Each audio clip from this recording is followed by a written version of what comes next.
السلام علیکم ورحمۃ اللہ وبرکاتہ۔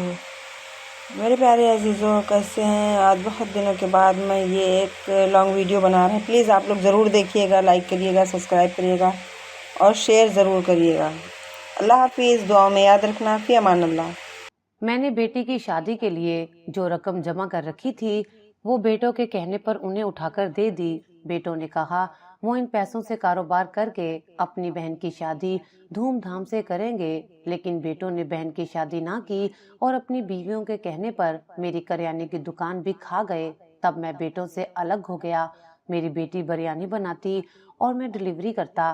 اس کام میں اللہ تعالیٰ نے اتنی برکت ڈالی کہ 1 سال بعد ہی میں نے ریسٹورنٹ بنا لیا۔ تب بیٹے بیویوں سمیت وہاں آ گئے کہ ہمیں اس میں سے اپنا حصہ چاہیے، لیکن میرے بیٹوں کے ہوش اڑ گئے جب میں نے ان کے سامنے ایک شام کا وقت تھا۔ فاطمہ اور اس کی ماں سلمہ بیگم بے تابی سے اشفاق صاحب کا انتظار کر رہے تھے۔ آج ان کو تنخواہ ملنی تھی اور تنخواہ جس دن ملا کرتی تھی وہ واپسی پر سموسے لے کر آتے۔ فاطمہ چائے بناتی اور وہ تینوں مل کر چائے اور سموسے کا لطف اٹھایا کرتے تھے۔ فاطمہ کے لیے یہ دن سب سے قیمتی ہوتا تھا۔ اماں 5 بج گئے ہیں، ابا ابھی تک نہیں آئے۔ اس نے پریشانی سے گھڑی میں وقت دیکھا جو 5 کے ہندسے سے اب آگے کا وقت بتا رہی تھی۔ خود سلمہ بیگم بھی تھوڑی سی پریشان ہو گئی تھی۔ 5 کے بعد 6 بجے اور 6 کے بعد 7 بج گئے مگر اشفاق صاحب ابھی تک گھر نہیں آئے تھے۔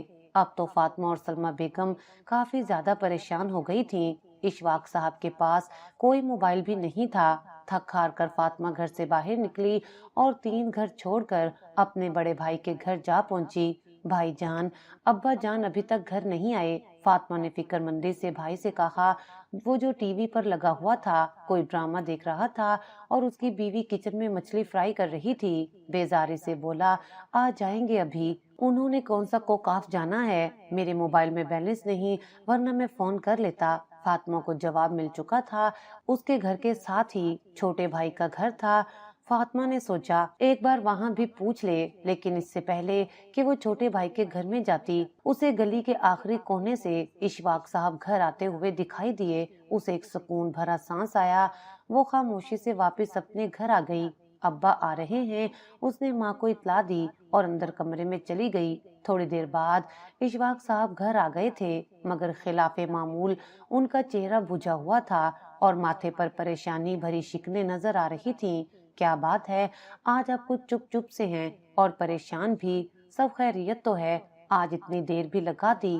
سلمہ بیگم نے پانی کا گلاس ان کی جانب بڑھایا تو اشفاق صاحب کچھ دیر تو خاموش رہے اور پھر ہلکے سے بولے، میری نوکری ختم ہو گئی ہے، کمپنی دیوالیے میں جا رہی تھی۔ آج سب کو تنخواہیں دینے کے بعد مالک نے کمپنی کو کسی دوسرے کے ہاتھ فروخت کرنے کا فیصلہ دے دیا تھا۔ نیا مالک اپنا سارا سٹاف اپنے ساتھ لائے گا، اس لیے ہم سب اب فارغ ہو گئے ہیں۔ اشفاق صاحب کی بات تھی یا گویا کوئی بم سلمہ بیگم اور فاطمہ کے اوپر تو جیسے آسمان ہی ٹوٹ پڑا تھا۔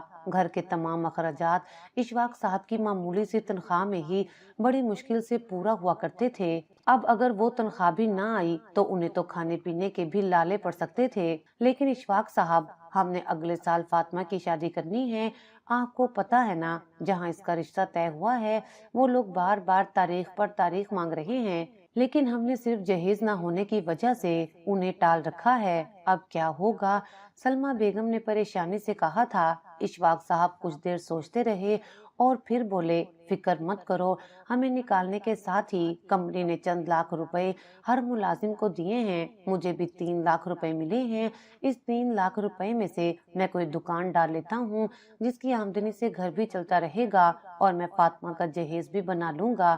اشفاق صاحب کی بات میں دم تھا۔ سلمہ بیگم کو یہ بات اچھی لگی، کم از کم کوئی امید تو تھی۔ اشفاق صاحب نے گھر کے 3 کمروں میں سے ایک کمرہ جس کا دروازہ باہر کی سمت کھلتا تھا، اس میں سے سارا سامان نکال کر گھر کے اندر رکھا اور اسے اپنی دکان کی شکل دے دی۔ 3 لاکھ روپے اچھی خاصی رقم تھی۔ انہوں نے دکان میں بہت سارا سامان ڈلوا لیا۔ محلے کے لوگوں نے نزدیکی ایک بڑی اور اچھی دکان دیکھی تو اکثر لوگ اشفاق صاحب کی دکان سے آ کر خریداری کرنے لگے۔ پہلا مہینہ ہی اتنا اچھا گزرا کہ اشفاق صاحب کو یقین نہ آیا انہیں اتنی اچھی آمدنی ہو سکتی ہے۔ दुकान में अभी काफी माल मौजूद था। इशफाक साहब अपनी दुकान से रकम उठाकर घर ला रहे थे और सोच रहे थे कि आज ये पैसे फर्नीचर वाले को दे देंगे ताकि उसका एडवांस अदा हो जाए। उन्होंने मोहल्ले का एक छोटा लड़का अपनी गैर मौजूदगी में दुकान पर बिठा रखा था।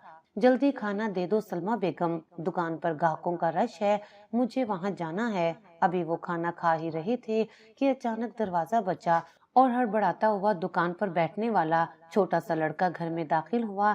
इशफाक अंकल, आपका बड़ा बेटा मुदस्सिर दुकान से बहुत सारा सामान उठाकर ले जा रहा है। मैंने उसे रोकने की कोशिश की, लेकिन उसने मुझे एक थप्पड़ मारा और बोला, ये मेरे बाप की दुकान है, मैं यहाँ से जो चाहूँ उठाऊं, कोई मुझे नहीं रोक सकता। इशफाक साहब को हैरत सी हुई।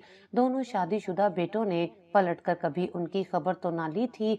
जब से अलग हुए थे तब से उन्होंने कभी मुसीबत में भी माँ बाप की मदद ना की थी। तो फिर आज मुदस्सिर दुकान पर क्या करने आया था?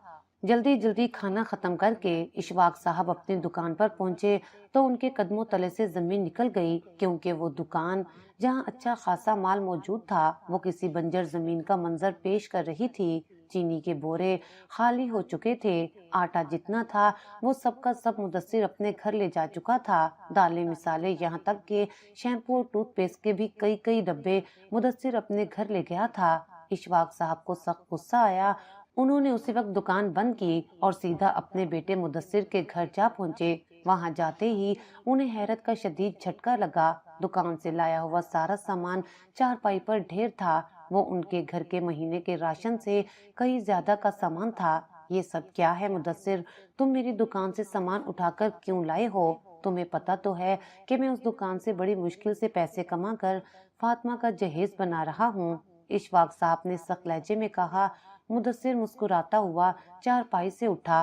अरे गुस्सा क्यों कर रहे हैं अब्बा जान, सिर्फ फातिमा ही आपकी बेटी नहीं है, मैं भी आपका कुछ लगता हूँ। जायदाद में हिस्सा देकर फारिग कर दिया तो इसका मतलब हमारा आपसे हक खत्म हो गया है?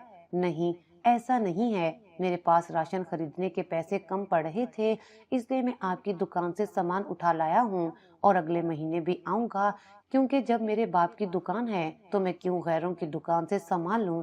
मुदस्सिर की बात पर इशफाक साहब झुंझला गए। तो फिर मुझे उसकी रकम भी तो अदा करो। इशफाक साहब की बात पर अचानक मुदस्सिर गुस्से हो गया। जरा सी चीजें उठाकर क्या ले आया हूँ, आप तो मेरे हलक में से निवाले खींचने लग गए हैं। कैसे बाप हैं आप, लालची और खुद गर्ज। मेरे मासूम बच्चे अगर चंद निवाले खा लेंगे तो आपका क्या जाएगा? नहीं दूंगा मैं ये सामान वापस, और ना ही मैं आपको कोई पैसे दूंगा। चले जाएं आप मेरे घर से। मुदस्सिर की बदतमीजी पर इशफाक साहब बेबसी से अपने घर वापस आ गए। मगर ये तो सिर्फ इब्तिदा थी। इशफाक साहब को दुकान से जो रकम हासिल हुई थी वो फर्नीचर वाले को देने की बजाय दोबारा दुकान में माल डलवा लिया। मगर उनके बेटों ने तो वतीरा ही बना लिया था। जो ही वो खाना खाने के लिए घर आते, मुदस्सिर या छोटे शबीर में से कोई भी दुकान पर जाता और उन्हें जिस चीज की भी जरूरत होती वो उठाकर घर ले जाते। दोनों पूरे पूरे महीने का राशन इशफाक साहब की दुकान से उठाने लगे। वो छोटा लड़का अगर उन्हें मना करने की कोशिश करता तो वो उसे थप्पड़ों से सुर्ख कर देते। इशफाक साहब शदीद बेजार हो चुके थे। वो उन्हें मना करते, लेकिन उनके बेटे सर चढ़कर बदतमीजी करने लगते। दुकान का हाल खराब होता जा रहा था। वो उजाड़ लगने लगी। लोग दुकान पर आते, मगर इशफाक साहब के पास उन्हें मुहैया करने के लिए सामान न होता तो वो तंग होकर वापस चले जाते। दुकान की आमदनी महदूद होने लगी। सामान न होने की वजह से इशफाक साहब शदीद परेशान थे। दूसरा महीना शुरू हुआ तो इशफाक साहब के पास इतने भी पैसे न थे कि आटा और चीनी ही दुकान में डलवा सके।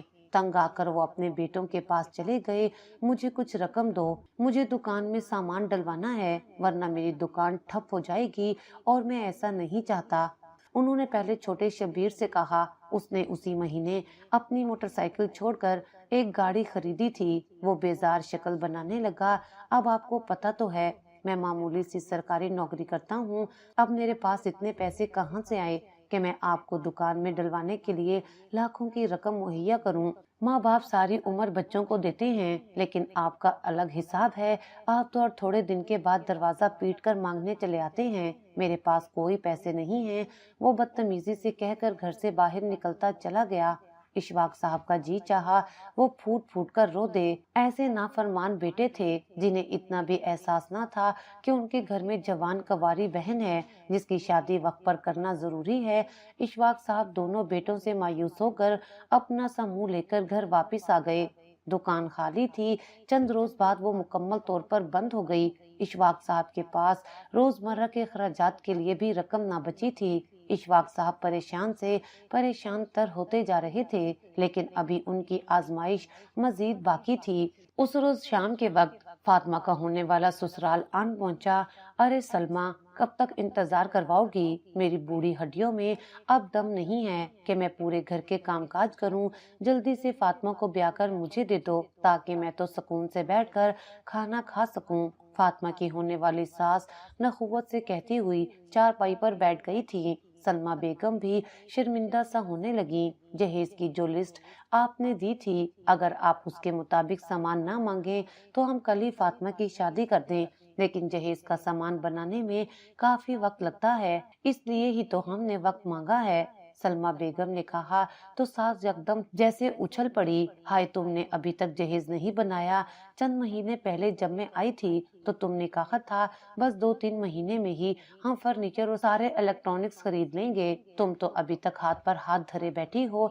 क्या बेटी को ब्याहना नहीं है? और भाई बात सुनो, 6 महीने बाद मैं बारात लेकर आ जाऊंगी। तब ये ना कहना कि हमारे पास देने के लिए फूटी कौड़ी नहीं। और हाँ, मेरे बेटे ने कहा है कि उसे जहेज में 10 तोले सोने का सेट भी चाहिए, वरना उसकी दोस्तों में नाक कट जाएगी। फातिमा की होने वाली सास नखुवत से कह रही थी। सलमा की आंखें फटी की फटी रह गईं।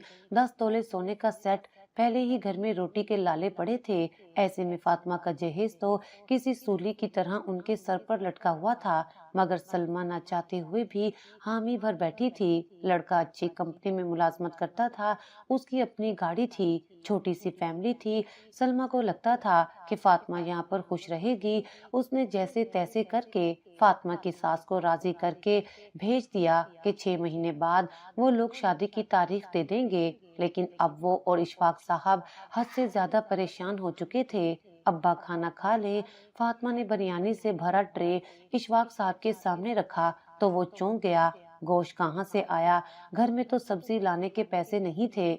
उसने चौंक कर पूछा तो फातिमा शर्मिंदा सी हो गई। साथ वालों ने अपने बच्चे का अकीका किया है, वहीं से गोश्त का एक शापर आया था। मैंने बिरयानी बना ली, आपको पसंद है ना? फातिमा की बात पर इशफाक साहब चुप से हो गए। मैं कहीं मजदूरी का पता करने जाता हूँ, घर बैठ तो नहीं सकता। तुम ऐसा करो, ये बिरयानी मुझे शापर में डाल दो। इशफाक साहब ने फातिमा से कहा तो न चाहते हुए भी उसने बिरयानी शॉपर में डालकर बाप के हवाले कर दी। इशफाक साहब घर से निकल गए। उन्हें मजदूरी का कोई तजर्बा तो था नहीं। यूं ही सड़कों पर फिरते हुए वो लोगों से पूछते रहे कि किसी को काम की जरूरत है, लेकिन उन्हें मजदूरी का कोई खास काम नहीं आता था। शदीद परेशान होकर उस वक्त कड़कती धूप में वो एक दरख्त के नीचे लगे बेंच पर बैठ गए। वहां पहले से एक लड़का बैठा आलू के चिप्स खा रहा था। शक्ल से लग रहा था नजदीकी किसी कंपनी में काम करता है और लंच ब्रेक में बाहर आया है। इशफाक साहब ने अपनी बिरयानी प्लेट में निकाली और खाने लगे। लड़का बार बार उनकी बिरयानी की जानिब देख रहा था। इशफाक साहब ने प्लेट उसकी जानिब बढ़ाई। लो बेटा, तुम भी खा लो। वो लड़का तो जैसे इंतजार में था, फौरन बड़े बड़े निवाले लेने लगा। अंकल, बहुत मजेदार बिरयानी है, किस होटल से खरीदी है? लड़का बेअख्तियार बोला था। इशफाक साहब मुस्कुरा दिए। ये मेरी बेटी ने बनाई है, उसके हाथ में बहुत जायका है। इशफाक साहब की बात पर लड़का चौंक सा गया।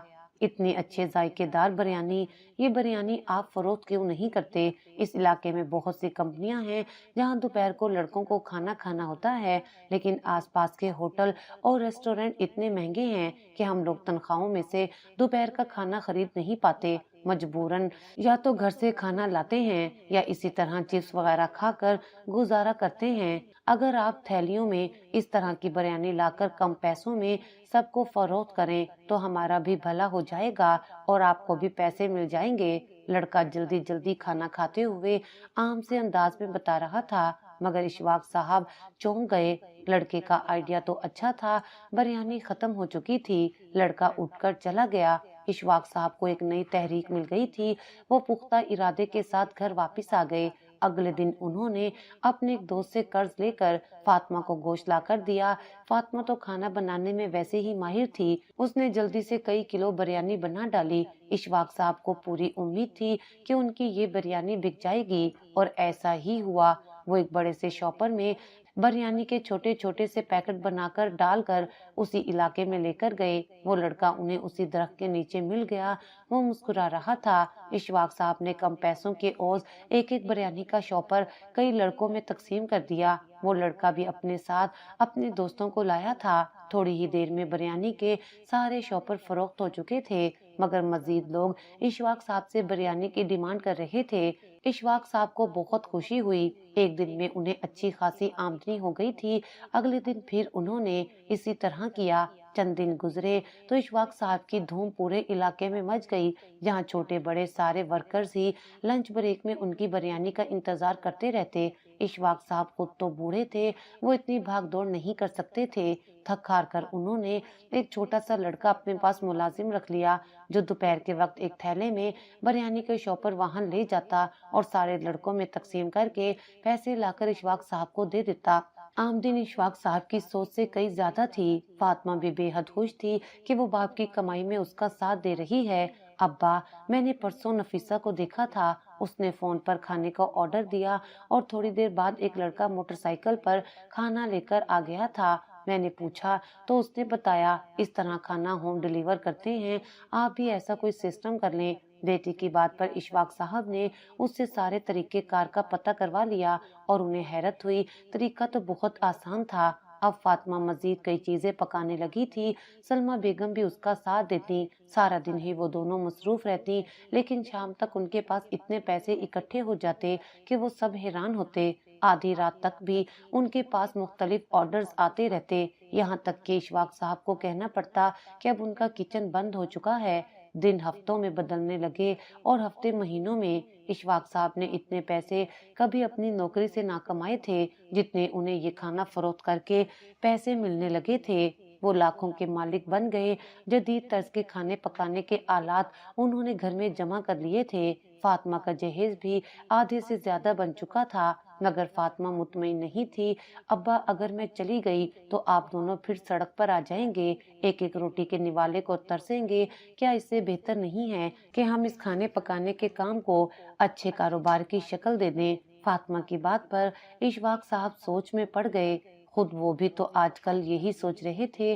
کچھ دیر سوچو وچار کے بعد انہیں آئیڈیا آ ہی گیا۔ ان کے گھروں کے 2 کمرے کے سامنے وسیع صحن تھا، جہاں کے چھوٹے کمروں کو انہوں نے پہلے دکان کی شکل دی تھی۔ انہوں نے مکان کے آدھے حصے میں دیوار اٹھائی اور پچھلا حصہ رہائش کے لیے چھوڑ کر آگے والے حصے میں ایک چھوٹا سا ریسٹورینٹ بنا لیا۔ تعمیر پر کافی خرچ آیا، لیکن اس کے باوجود پہلے ہی ہفتے میں ریسٹورینٹ سے اس قدر آمدنی ہوئی کہ اشفاق صاحب روپیہ سنبھالتے سنبھالتے حیران ہو گئے۔ وہ بے حد خوش تھے۔ انہیں یقین نہیں آ رہا تھا کہ جس بیٹی کو وہ صرف جہیز کی خاطر گھر میں بٹھائے ہوئے تھے، وہ اس قدر عقل مند اور ذہین تھی کہ آج اس کے بنائے ہوئے کھانوں کی بدولت ان کا ایک شاندار کاروبار چل نکلا تھا۔ اب ریسٹورینٹ میں کھانا پکانے والے کئی افراد تھے۔ سارا دن گاہکوں کی ایک قطار لگی رہتی۔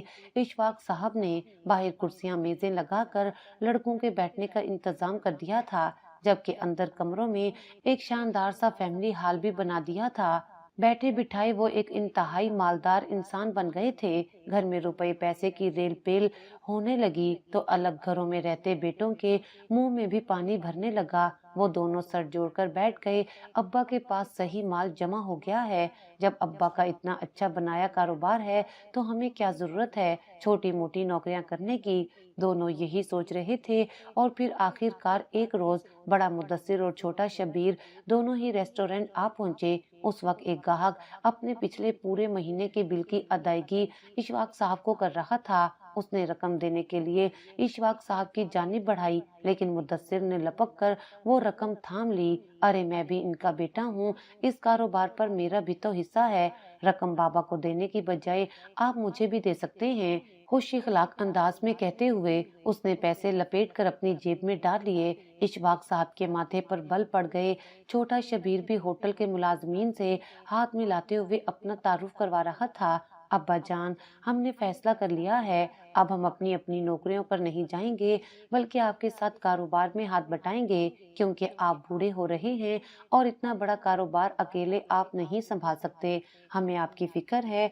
बड़ा मुदस्सिर चापलूसी भरे अंदाज में कह रहा था। इशफाक साहब मुस्कुरा उठे। हाँ ना अब्बा जान, अब आपकी सेहत ऐसी नहीं कि आप दिन रात मुशक्कत करें। मैं रोज जब रेस्टोरेंट के सामने से गुजरता तो आपको मेहनत करते देखकर मुझे शदीद अफसोस होता था, लेकिन अब आप फिक्र ना करें। आप चाहें तो दिन रात घर पे आराम किया करें। अब मैं और बशीर आ गए हैं, रेस्टोरेंट को हम बाखूबी संभालेंगे। वो मजीद कह रहा था। इशफाक साहब ने मुस्कुराते हुए अपना सर झटका। बेटे क्या चाहते थे ये तो उनके चेहरे पर साफ लिखा हुआ था। मैं भी यही सोच रहा था। कारोबार अच्छा तो है, लेकिन इसे मजीद बढ़ाने की जरूरत है। अगर मेरे साथ तुम दोनों भी शरीक होते हो तो लाजमी बात है कि हमें मजीद जगह की जरूरत पड़ेगी। मैं ये सोच रहा हूँ कि घर का पिछला रिहायशी हिस्सा भी रेस्टोरेंट में शामिल कर लूं, लेकिन फिर सलमा और फातिमा कहाँ जाएंगे? इशफाक साहब ने मसनूई परेशानी से कहा तो शबीर और मुदस्सिर एक दूसरे का मुंह देखने लगे। अरे बाबा, हर जगह किराए के मकान मिल जाते हैं, आप कहीं भी किराए का मकान लेकर अम्मा और फातिमा को ठहरा दीजिएगा। और वैसे भी फातिमा की तो शादी करनी है ना आपने, शबीर ने लापरवाही से कहा। इशफाक साहब की मुस्कुराहट थोड़ी सिमट सी गई। किराए के मकान में क्यों? क्या तुम दोनों के अपने घर नहीं हैं? तुम दोनों में से किसी भी घर का आधा हिस्सा सलमा और फातिमा के नाम कर दो, ताकि वो दोनों आराम से वहाँ रहती रहें। मैं भी बेफिक्र हो जाऊंगा। फिर हम तीनों बाप बेटे मिलकर ये कारोबार चलाएंगे। इशफाक साहब ने मजबूत लहजे में कहा। शबीर और मुदस्सिर के कदमों तले से जमीन निकल गई। अब्बा जान, मेरा घर तो बहुत ही छोटा है, पहले ही सिर्फ 4 कमरे हैं जिसमें मैं और मेरे बच्चे रहते हैं। आपको पता तो है मेरी बीवी जुबान की तेज है, अम्मा का उसके साथ गुजारा नहीं होगा। आप ऐसा करें, शबीर से पूछ लें। मुदस्सिर ने तो फौरन ही जवाब दे दिया था। शबीर भी दाएं बाएं देखने लगा। वाह भाई साहब, सारा मलबा मेरे सर पर डाल दिया। क्या मेरी बीवी का आपको नहीं पता? उसने तो पहले ही मुझे कह रखा है उसकी बहन की शादी होने वाली है। उसकी बहन और बहनोई हमारे घर आकर रहेंगे। ऐसे में भला अम्मा और फातिमा की वहाँ कहाँ जगह बनती है? आप फिक्र ना करें, मैं कोई किराए का मकान ले लूंगा। शबीर ने आखिर में बाप को जैसे तसल्ली देने की कोशिश की थी, मगर इशफाक साहब अब मजीद उन्हें मोहलत देने के मूड में नहीं थे। वो उनकी असलियत पहचान चुके थे। वो बेटे जिन्होंने कभी मुश्किल वक्त में भी बाप के कंधे के साथ कंधा मिलाकर खड़े होने की तौफीक महसूस नहीं की थी, अब अपनी बूढ़ी माँ और बहन को भी अपने घर में रखने पर तैयार नहीं थे। इशफाक साहब ने कहा, चलो ठीक है, फिर मेरा फैसला भी सुन लो। मुदस्सिर और शबीर मोहताज से हुए थे, मगर इशफाक साहब मुस्कुरा रहे थे। उन्होंने अपने रेस्टोरेंट में काम करने वाले तमाम ग्राहकों और मुलाजिमीन को मुतवज्जा किया। जनाब, आप सब इधर आइए, मुझे आप लोगों को किसी से मुतारिफ करवाना है। शबीर और मुदस्सिर खुशी से फूल गए।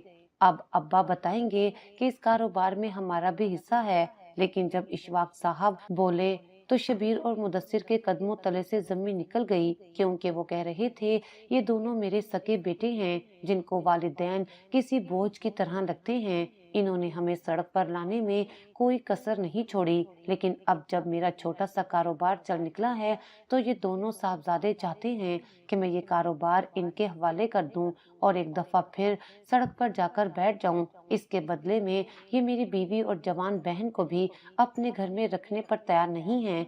इनका सिला यही है कि आप लोग इन दोनों की शक्लें अच्छी तरह पहचान लें। अगर इस रेस्टोरेंट में आज के बाद ये दोनों दाखिल हों तो मेरी तरफ से इजाजत है। आप इन दोनों के साथ जो मर्जी सलूक करें, चाहे जूते मारें या चाहे इनका हाथ थाम कर इन्हें जेल में पहुंचा दें, मुझे कोई एतराज नहीं। इशफाक साहब जहर भरे लहजे में कह रहे थे। मुदस्सिर और शबीर फटी फटी निगाहों से बाप को देख रहे थे। ये आप क्या कह रहे हैं अब्बा? आप हमारी बेइज्जती कर रहे हैं। मुदस्सिर भुन उठा, मगर इशफाक साहब ने उसे उंगली से रेस्टोरेंट से बाहर निकल जाने का कह दिया था। वो दोनों लड़के शदीद पछता रहे थे। उन्होंने बाप से माफी मांगने की बहुत कोशिश की, मगर इशफाक साहब अब दोबारा उन्हें मोहलत न देने का फैसला कर चुके थे। मुदस्सिर और शब्बीर अपना सा मुंह लेकर चले गए तो इशफाक साहब घर वापस आए। फातिमा की सास आई बैठी थी और ललचाई भरी नजरों से फातिमा का जहेज देख रही थी। अरे वाह, इतनी महंगी महंगी चीजें ली हैं, मेरा तो घर भर जाएगा। भाई बस अब जल्दी से शादी की तारीख दे दो और बड़े से हाल में शादी करना, फातिमा को किसी महंगे पार्लर से तैयार करवाना। और हाँ, मेरे लिए सोने के झुमके भी बनवाए हैं या नहीं? फातिमा की सास सलमा बेगम से पूछ रही थी। सलमा बेगम मुस्कुराकर रह गईं। जितनी भी रेस्टोरेंट की आमदनी थी वो सारी फातिमा की सास की फरमाइशों में पूरी होती जा रही थी। घर के हालात बहुत अच्छे तो हो चुके थे, लेकिन ना जाने क्यों उनके दिल को अजीब वसवसा लगा था। फातिमा की सास को सिर्फ रुपए पैसे में दिलचस्पी थी। वो जब भी बात करती तो यही कहती कि उन्हें जल्द शादी की जरूरत है ताकि फातिमा घर जाकर काम काज कर सके। अभी वो यही सोच रही थी कि उनकी नजर इशफाक साहब पर पड़ी। अरे आप आइए, बैठिए ना, उन्होंने कहा। लेकिन इशफाक साहब पास आकर खड़े हो गए। माफ कीजिए बहन, मैं इस रिश्ते से इनकार करता हूँ। मैं फातिमा की शादी आपके घर नहीं कर सकता। आप लोग रुपए पैसे के लालची लोग हैं। पिछले 2 सालों में आप जहेज की बार बार कई लिस्टें बनवा चुकी हैं। आपके नजदीक मेरी बेटी की कोई हैसियत नहीं है। सोने के सेट महंगे, इलेक्ट्रॉनिक्स और भारी फर्नीचर, ये सब कुछ आपकी डिमांड है। मैं अपनी बेटी की शादी ऐसे लोगों में बिल्कुल नहीं कर सकता। इतना कहकर वो मुड़े और सलमा बेगम से बोले, मेरा पुराना दोस्त कल अपने बेटे के लिए फातिमा का हाथ मांगने आ रहा है। लड़का बहुत अच्छा और नेक है और उन लोगों को जहेज में कोई भी दिलचस्पी नहीं है, बल्कि उन्हें पढ़ी लिखी और नेक लड़की चाहिए। तुम फातिमा की शादी की तैयारी करो, मैं वहीं इसकी शादी करूंगा। इशफाक साहब कहते हुए अंदर कमरे में चले गए। फातिमा की सास मुंह खोले बैठी थी। इतनी बेइज्जती पर उसे सख्त शर्मिंदगी महसूस हो रही थी। उसने बात संभालने की कोशिश की, मगर खुद सलमा बेगम भी उससे बेजार हो चुकी थी। उन्होंने उसे बाहर का रास्ता दिखाया। अगले दिन जब फातिमा का रिश्ता आया तो इशफाक साहब समेत सलमा बेगम भी हैरान रह गईं, क्योंकि लड़का बेहद आला तालीम याफ्ता और बहुत नेक था। इशफाक साहब ने पूरी छानबीन की तो अंदाजा हुआ कि मोहल्ले में उनकी अच्छी शोहरत थी। फातिमा अपने नसीबों के खुल जाने पर बेहद खुश थी और वो जानती थी ये सब सिर्फ इसलिए हुआ है क्योंकि उसने मुसीबत के वक्त अपने बूढ़े बाप का साथ दिया था। इशफाक साहब अब एक चलते हुए रेस्टोरेंट के मालिक थे और कारोबार दिन दुगनी और रात जुगनी तरक्की